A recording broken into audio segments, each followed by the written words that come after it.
Hey, Rob Allen here with TruckMountForums, and since we have sold thousands of these UV lights, however, I like to call them ATM machines because that's basically what they are. You get inside of a home, you locate the urine stains, the customers will go ahead and pay the money because they can see it as a visual. We've also made the most powerful light at half the price of our competitors and double the power. So think about that, that's really awesome.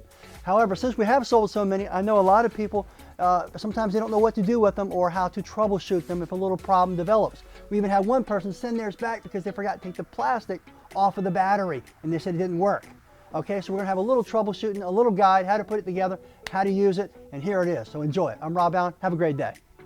Okay, before I show you how to go ahead and assemble it, charge it, and troubleshoot it, let me go ahead and show you the best ways and some tips and tricks of how I use a UV light to go ahead and show clients their urine problems or their pet stains, and always try to use them, you know, the kindest language possible. I like to say pet stains, something of that nature. And I ask the client, did they have pets? Ask them to walk me around, and remember this tip.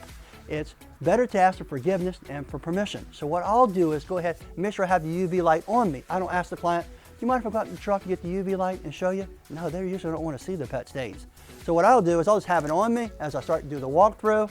I'll pull it out, I'll cut it on, and then I'll start looking for the urine stains. Now remember, not only does urine fluoresce, there's other things in the carpet that will fluoresce also, but the majority of the times you're running into urine stains and you can see the distinct patterns of the urine and you can go ahead and address those. But remember, optical brighteners, certain fabrics, certain fibers, there's other things like if you go into a club or something like that, you'll brighten right up, right? So that's because they're fluorescing and pets can see that.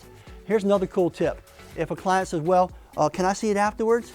Well, guess what? It's still going to fluoresce because you've got biomaterial there. You've got proteins that are going to continue to fluoresce that a pet can see on the wavelength that you can't see, that your UV light can. However, remember this, that with a UV light, as a professional, we can recognize the shade differences. And what does that do for us?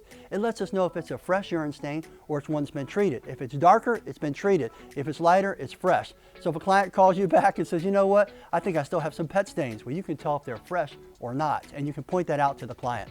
So keep those in mind. Now let's go ahead and show you how to use the unit and assemble it and troubleshoot if necessary.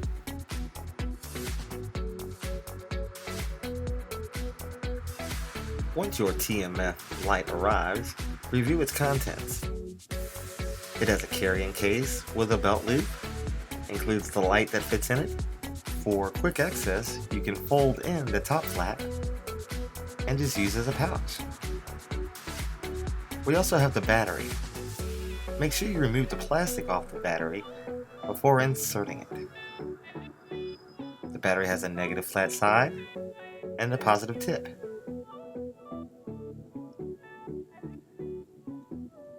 To insert the battery, unscrew the top and then place the battery positive side down so the flat is on top. Simply screw back together.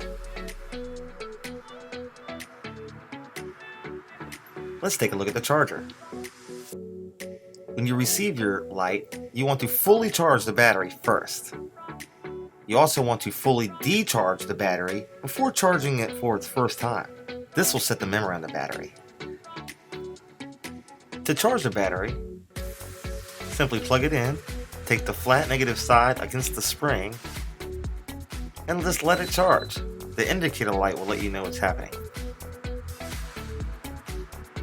Sometimes when we put the flashlight back together, we'll notice that the button isn't working. This is caused by the connection on the back of the battery sometimes.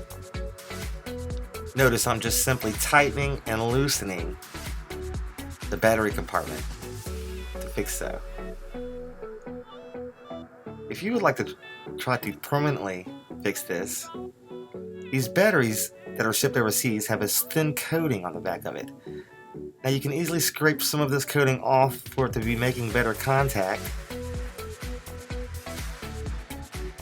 with this button here, and your light will become more reliable. Here at TMF, we strive to provide you with quality products. So if you have any questions, feel free to give us a call.